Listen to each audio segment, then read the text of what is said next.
When I first heard of Separation, it was through just a few screenshots on Twitter, but they were enough to get my attention. The landscapes looked desolate and sparse, with evidence of some kind of burnt-out world all around them.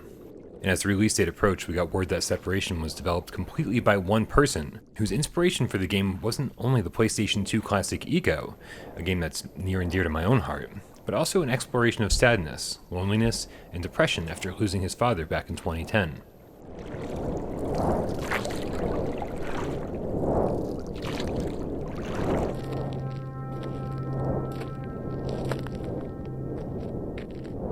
Stepping out into the world for the first time is a little daunting. The map is huge and you're given very little in the way of guidance, but in Separation, that's somehow reassuring, knowing that whatever you find in the world, you found on your own, and that every puzzle you stumble upon will be part of your own struggle.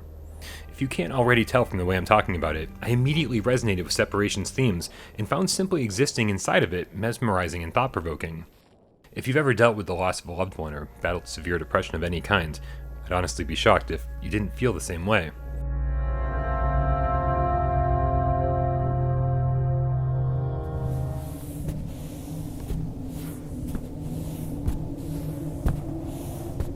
From a gameplay perspective, Separation is actually fairly simple.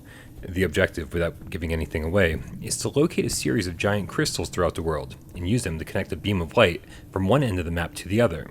If it sounds easy, well, it kind of is, but it's never quite as straightforward as you'd expect.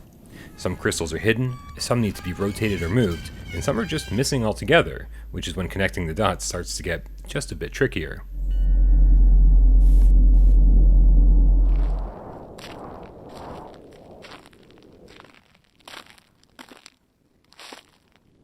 It's probably pretty obvious from the footage here that there's some harsh polygonal geometry and repeated textures, but somehow all that disappears when you take in the sight Separation has to offer through the headset. Massive structures, bridges, and pillars populate this fog-laden land, and it comes together in a way to create some truly breathtaking moments.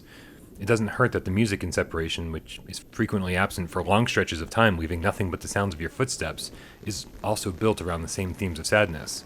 It's ambient, but also extremely poignant.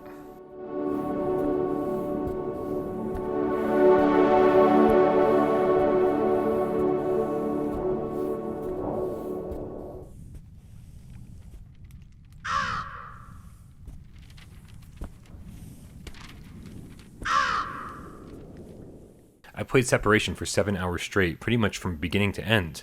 There are no guns, no enemies, no fast-paced action scenes of any kind, but that doesn't mean it's not exciting. The excitement comes from the exploration, the mystery, and the questions the game makes you ask yourself along the way. Currently, there are a couple problems worth mentioning. It's click-turning only, there's an immersion-breaking reticle that stays in the center of the screen, and some occasional problems when trying to turn cranks.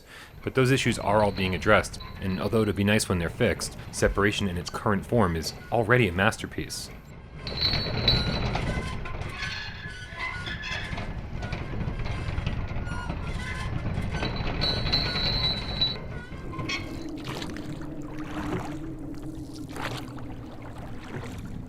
Everywhere I turned in Separation, I found hints of Eco, The Witness, Journey, and a myriad of other introspective adventures from my past.